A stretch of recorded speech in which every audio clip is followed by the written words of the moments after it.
ফুলকপি এখন 12 মাসেই পাওয়া যায়, কিন্তু শীতকালের ফুলকপির একটা আলাদাই স্বাদ। তো আজ আমি একটা লোভনীয় স্বাদের সম্পূর্ণ নতুন রেসিপি নিয়ে চলে এসেছি ফুলকপি দিয়ে, যেটা ভাত, রুটি, পরোটা সব কিছুর সাথেই খেতে অসাধারণ লাগে। তো চলুন বন্ধুরা, কথা না বাড়িয়ে রেসিপিটা দেখে নেওয়া যাক। আর রেসিপিটা ভালো লাগলে লাইক করবেন আর কমেন্ট করে আমাকে জানাবেন কেমন লাগলো।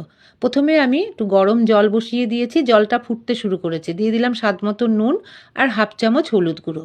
এখন আমি ফুলকপিগুলো ছেড়ে দেব। ফুলকপিগুলো মাঝারি সাইজ করে কেটেছি, খুব বড় না আবার খুব ছোটও না। এখন আমি এই রেসিপির জন্য কিন্তু ফুলকপিটাকে খুব ভালো করে সেদ্ধ করে নেব। একদম নরম হয়ে গেলে তারপরে আমি জল থেকে তুলে নিলাম।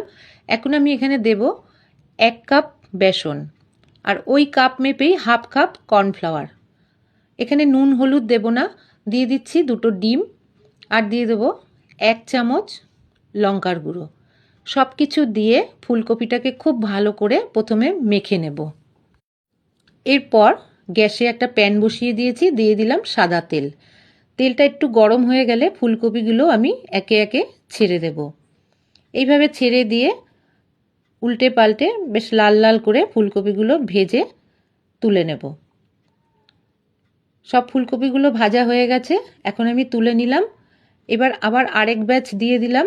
এইভাবে সব ফুলকপিগুলো আমি ভেজে নিই। এখন আমি ওই তেলের মধ্যেই সর্ষের তেল অ্যাড করে দিলাম একটু, আর তেজপাতা, শুকনো লঙ্কা, গোটা জিরে আর গোটা গরম মশলা একটু ফোড়নে দিয়ে দিলাম কুচনো পেঁয়াজ দিয়ে তার সঙ্গে ডুমো করে কেটে রাখা আলু দিয়ে দিলাম। আলু আর পেঁয়াজটা একটু ভালো করে ভেজে নিয়ে দিয়ে দেবো একটা টুকরো করে রাখা টমেটো, দিয়ে দিলাম স্বাদ মতো নুন। তারপরে একটু ভেজে নিয়ে 2 চামচ আদা রসুন বাটা দিয়ে দিলাম, আর দিয়ে দেবো 1 মুঠো মটরশুঁটি, আর দিয়ে দেবো এখানে হলুদ গুঁড়ো, লঙ্কার গুঁড়ো, জিরের গুঁড়ো 1 চামচ করে। জল দিয়ে মশলাটাকে খুব ভালো করে কষিয়ে নেব। এখন মশলা থেকে তেল ছেড়ে আসলে জল দিয়ে দিলাম গ্রেভির জন্য।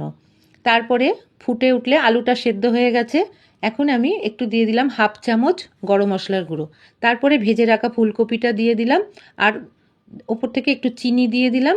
এখন আমি 1 মুঠো ধনেপাতা দিয়ে নামিয়ে নেব।